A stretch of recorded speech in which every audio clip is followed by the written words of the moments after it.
бір қайталап қойын. Екі достым аяғы енемен бүтөтсектер айтып отпайсыңдар. Аяғы Ташиев Садыр Жапаровтың билігін тартып алады. Мына Ташиевтің малдары шықпады ғой. Ошондой миңдеген малдар келеді. А Садыр Жапаровтың командасы жоқ. Мына Алым Кадыр Бейшаналиев эмнеге камады? Себеби ал фарм мафияга каршы чыкты. Жанагындай аптекаларды, дарыларды бардығын мына улуцак берген жоқ. Не применяйте. Алым Кадыр Бейшаналиевти чыгарганы бир эле СМС жетет Садыр Жапаровдун. Бир эле СМС жетет. Мени чыгарганы бир эле СМС жетет Садыр Жапаровдун. Бирок өзү Садыр Жапаров өзү соттордун контролу кылып атат. Мынакей, мени кармаганда башында менин жакындарым Садыр Жапаровго барганда ал айтчу, сени Ташиев камап атат деп. Мынакей баарын териштирдик. Ташиевдин бир дагы тамчы, мындай бир да капля эмеси жооп, салымы жооп мени камаганга. Мени толугу менен Садыр Жапаров өзү камап атат. Толугу менен сот процесстерди өзү контролдоп атат. Ушундай болуп атат да. Мынакей, эмнеге биз камчы Ташиевге мындай ичибиз эме жылчубек. Себеби Садыр Жапаров өзү камчы Ташиевди жамандачу. Жанагы 12-жылы Тосмодон секиргенде бул камчы Ташиев акча алып туруп, анан кийин Тосмодон секирди деп айтканда, бизгечи Садыр Жапаров ошентип айтчу. Бизде Ташиевди жамандачу, биз ошон үчүн Ташиевдин да жаман көрүп жүрчүбүз да. Анан кийин Гүртеймуну СИЗОсунан Ташиевди камаганда Ташиев больничкага чыгып кетти деп туруп. Мына Садыр Жапаров бир дагы досу жок. Өзүнүн мына карындаштары айтчу, бир дагы нормальный досу жок деп. Анан кийин мынакей, эми муну бергиле чайланан жакшы деп сүйлөп алайын. Сен эмне деген мыйзамсыздык? Кандай сүйлөбөдүңөр? Президент өзү айтып атпайбы мына тарт кыла мына.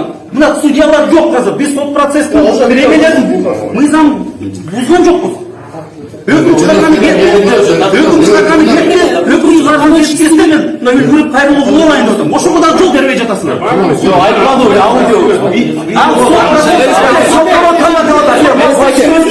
Респаке, көңүл бурбайын айта бериңиз. Айта берсеңиз көңүл бурбасы бар да. Айта бер. Ошондуктан мынакей, мен дагы айтам мына мени камады, инимди камады. Инимди аныкы чисто гражданский дело. Шайлоого чыгыптыр, акчасы жетпей калып, бирөөдөн карыз акча алыптыр, распискасы турат. Аны эмнеге камап атат? Мындай уголовный иш кылып туруп. Себеби Аспековдун оозун басыш керек. Ал айтып атат, мына жарым акчасын бериптир, жарым акчасын азыр берейин десем, 5 эсе көп бер акча деп опус алып атат. Мындай болбойт да. Ассаламу алейкум, жалпы кыргыз элим. Сиздерден жардам сурап кайрылып жатамын.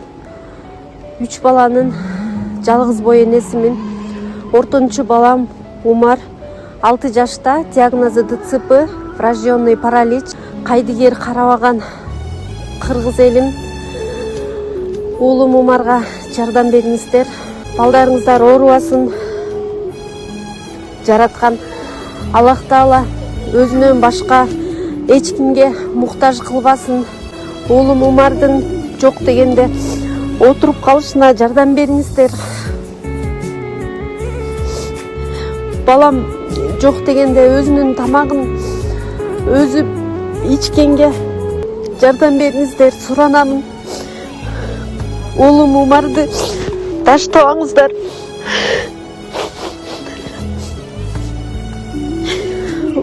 Учурда балам лечение алып жатат. Баламдын алган лечениясы токтоп калбаш үчүн жардам бериңиздер, суранамын.